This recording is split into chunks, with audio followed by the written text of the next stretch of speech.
ಎಲ್ಲರಿಗೂ ನಮಸ್ಕಾರ. ಯುವ ಬರಹಗಾರ್ತಿ ಚಾನಲ್ಗೆ ಸ್ವಾಗತ. ಮೂಕಜ್ಜಿಯ ಕನಸುಗಳು ಸಂಚಿಕೆ 3. ಕಾರಂತರು ಹೇಳುತ್ತಾರೆ, ಆ ಹಣ ಕೊಟ್ಟದ್ದು ನಿನಗಂತೂ ಅಲ್ಲ, ಆ ಮಕ್ಕಳಿಗೆ. ಬೇಡವಾದರೆ ಬಿಡು ಎಂದು ಹೇಳುತ್ತಾರೆ.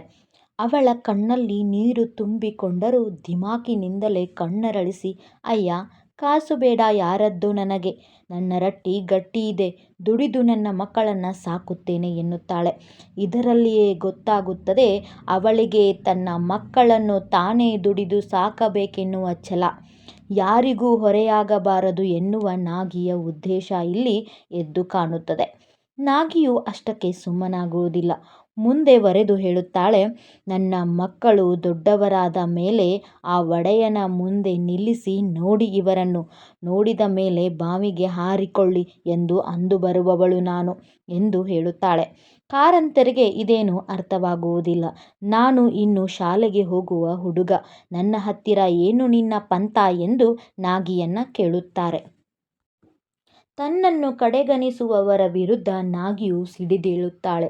ಈ ಎಲ್ಲ ಮಾತುಗಳನ್ನು ನಿಮ್ಮ ಮಾವನ ಕಿವಿಗೆ ಹಾಕಿ ಎಂದು ಕಾರಂತರಿಗೆ ಹೇಳುತ್ತಾಳೆ.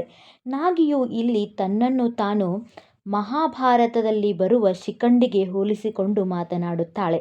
ಕುರುಕ್ಷೇತ್ರದಲ್ಲಿ ಭೀಷ್ಮಾಚಾರ್ಯರ ಎದುರು ಶಿಖಂಡಿ ಬಂದ ನಿಂತ ಹಾಗೆ ನಾನು ಆ ಬಡತನದ ಎದುರು ನಿಲ್ಲುತ್ತೇನೆ ಎಂದು ಗರ್ಜಿಸುತ್ತಾಳೆ. ಶಿಖಂಡಿ ಎಂದರೆ ಕೇವಲ ಒಂದು ಪೌರಾಣಿಕ ಹೆಸರಲ್ಲ, ಅದೊಂದು ಅಚಲವಾದ ಹಠ, ಎದುರಾಳಿಗೆ ತಪ್ಪಿಸಿಕೊಳ್ಳಲು ಸಾಧ್ಯವೇ ಇಲ್ಲದ ಹಾಗೆ ಇರುವ ಮಾರಕ ತಡೆಗೋಡೆಯ ಸಂಕೇತ. ಕಾರಂತರಿಗೆ ಗೊಂದಲ ಶುರುವಾಗುತ್ತದೆ. ಅವರಿಂದ ಏನೋ ಪ್ರಮಾದವೇ ನಡೆದು ಹೋಯಿತೆಂದು ಜಾತ್ರೆಯನ್ನು ಬಿಟ್ಟು ಮನೆಗೆ ಹೋಗುತ್ತಾರೆ. ಮನೆಗೆ ಹೋಗಿ ಅವರ ಅಜ್ಜಿಯ ಬಳಿ, ನನಗೆ ಬೇಸರವಾಗುತ್ತಿದೆ, ಒಂದು ಕತೆ ಹೇಳು ಎಂದು ಮನೆಯ ಮುಂದುಗಡೆ ಇರುವ ಆ ಶಾಂತವಾದ ಅಶ್ವತ್ಥ ಕಟ್ಟೆಯ ಬಳಿ ಹೋಗಿ ಕುಳಿತುಕೊಳ್ಳುತ್ತಾರೆ. ಇಲ್ಲಿ ಕಾರಂತರಿಗೆ ಸಿಗೋದು ಅಪಾರ ಜ್ಞಾನ ಮತ್ತು ಅನುಭವದ ಪ್ರತೀಕವಾದ ಮೂಕಜ್ಜಿ. ಇಲ್ಲಿಂದ ಈ ಘಟನೆ ಮತ್ತೆ ತಿರುವನ್ನ ಪಡೆದುಕೊಳ್ಳುತ್ತದೆ. ಕಾರಂತರು ನಾಗಿ ಬಿಸಾಡಿರುವ ಆ ನಾಣ್ಯವನ್ನು ಮೂಕಜ್ಜಿ ಕೈಗೆ ಕೊಡುತ್ತಾರೆ. ಆ ನಾಣ್ಯವನ್ನು ಮುಟ್ಟಿದ ಕೂಡಲೇ ಮೂಕಜ್ಜಿ, ಇದನ್ನು ಒಬ್ಬ ಹೆಂಗಸಿಗೆ ಕೊಟ್ಟೆಯಾ? ಅದನ್ನು ಅವಳು ಮುಟ್ಟಿರಬೇಕಲ್ಲವೇ? ಅದೇ ಕಾರಣಕ್ಕೆ ಇದು ಇನ್ನೂ ಬಿಸಿಯಿಂದ ಕುದಿಯುತ್ತಿದೆ ಎನ್ನುತ್ತಾರೆ. ಆಗ ಕಾರಂತರು ನಡೆದ ಎಲ್ಲ ಘಟನೆಯನ್ನು ಮೂಕಜ್ಜಿಯ ಮುಂದೆ ಹೇಳುತ್ತಾರೆ ಮತ್ತು ನನಗೆ ಎಷ್ಟು ಜನ ಮಾವಂದಿರು, ಅವರು ಯಾರು ಯಾರು ಎಂದು ಪ್ರಶ್ನೆ ಮಾಡುತ್ತಾರೆ. ಆವಾಗ ಮೂಕಜ್ಜಿಯು ಹೇಳುತ್ತಾಳೆ, ಮಗು, ನಿನಗೆ ನಾಗಿಯ ಕತೆ ಗೊತ್ತಿಲ್ಲ. ನಾಗಿಯ ರೂಪವೇ ಅವಳಿಗೆ ಮೃತ್ಯುವಾಯಿತು. ಅವಳು ಒತ್ತಾಯಕ್ಕೋ ಆಸೆಗೋ ಮತ್ತೊಂದಕ್ಕೋ ಬಲಿಯಾದವಳು. ಈಗ ಅವಳಿಗೆ ಜ್ಞಾನ ಮತ್ತು ಹಠ ಬಂದಿದೆ. ತಾನು ಎಂಜಲು ತಿನ್ನಬಾರದು ಎಂದು ಅನಿಸುತ್ತಿದೆ.